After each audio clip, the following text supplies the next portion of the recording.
Nampak tak belakang? Lain sikit kan? Cantik lah aku lukis. Hai, Assalamualaikum warahmatullahi wabarakatuh. Welcome back to my YouTube channel.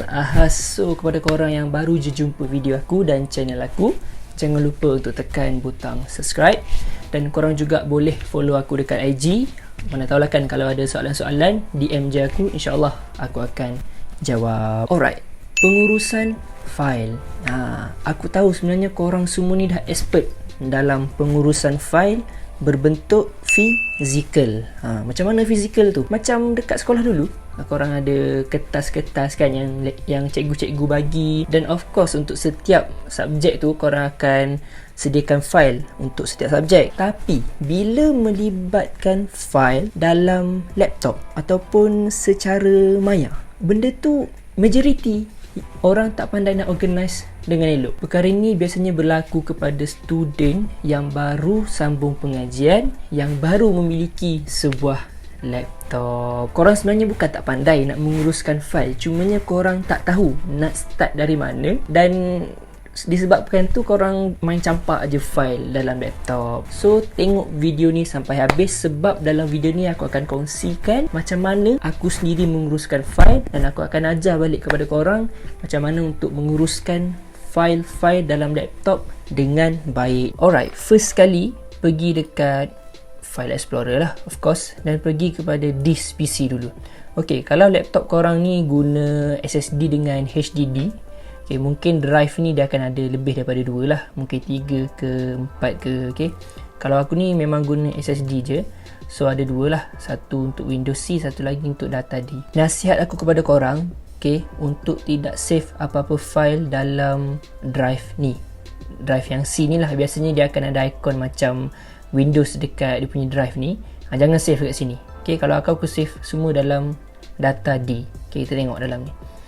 Untuk bahagian ni, aku panggil dia sebagai main section ataupun bahagian utama lah. Untuk bahagian ni memang akan ada folder saja, dan untuk setiap folder tu aku hanya letak nama dia sebagai nama main title, nama utama lah. Macam yang korang nampak ni, ada IPG, ada laptop, media, movie, sekolah dan YouTube. Nampak tak? Dia punya nama tu umum, dia tak spesifik. Contoh untuk YouTube, pergi YouTube.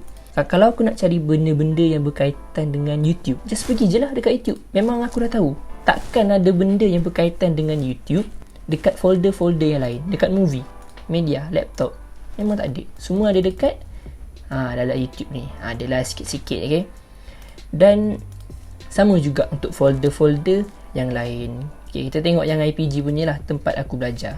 Kalau korang belajar dekat UiTM ke, universiti mana-mana ke, politeknik ke, terpulang tulis je. Okay, dalam ni pula aku bahagikan kepada 2, akademik dan juga pengurusan. Sebab apa? Sebab pengurusan dia agak banyak lah dan aku bahagikan juga. Okay, dalam akademik ni aku save lagi ada 2, PISMP ni masa aku degree, dan PPISMP ni masa aku pra-degree. PISMP ni maksud dia Program Ijazah Sarjana Muda Perguruan. Panjang tak? Dan PPISMP ni Persediaan Program Ijazah Sarjana Muda Perguruan. Ni untuk pra-degree lah. Pra-degree aku 2 tahun. Okay, kita tengok dalam ni ada apa.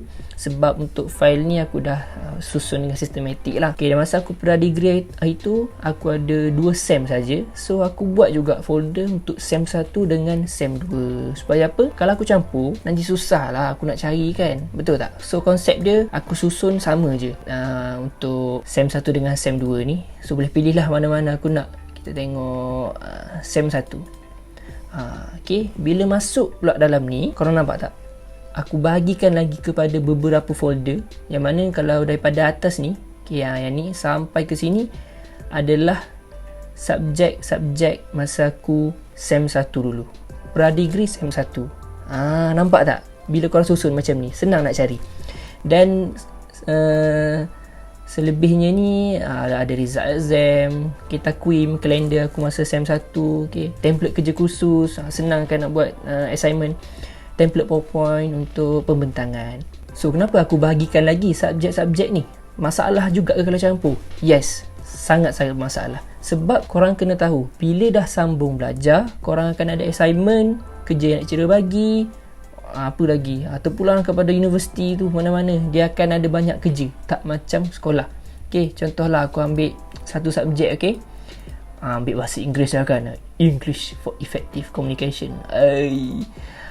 Dalam ni pula aku bahagikan lagi kepada 3 benda, iaitu assignment, final exam dengan tutorial. Tutorial ni macam kerja-kerja yang lecturer bagilah. Sebab apa? Sebab kalau aku campurkan, macam aku cakap tadi, akan menyusahkan aku. Okay, kita tengok yang assignment lah. Okay, satu folder ni, dalam ni pun aku bahagikan lagi kepada tugasan-tugasan dia. Sebab dalam subjek ni aku ada 4 assignment. Okay, kalau menampak ada 4 folder, bermaksud 4 assignment. So korang boleh nampak tak sekarang, sangat mudah bila korang dah susun file macam ni. Tapi kalau korang buat berterabur, memang benda tu akan jadi susah. Memang leceh. Okay, korang kena pergi kepada, nampak tak berapa folder ni, 1, 2, 3, 4, 5, 6, 7, 8 8 folder baru korang boleh jumpa file yang korang nak. Nampak banyak folder ni kan. Tapi bila korang buat macam ni, benda tu akan sistematik, tak ada masalah. Korang pun tak serabut, jiwa pun tenang. So korang boleh ambil je cara aku susun aku punya file ni, tak ada masalah. Aku halalkan. Sebab tu lah aku berkongsi kepada korang. Betul tak? So macam mana? Dah dapat idea macam mana nak susun file-file korang dengan elok? Baiklah, aku rasa itu saja video aku untuk kali ni. Diharapkan korang dapat manfaat daripada video aku. Kita jumpa lagi di video akan datang. Saya Alif Husni. Bye.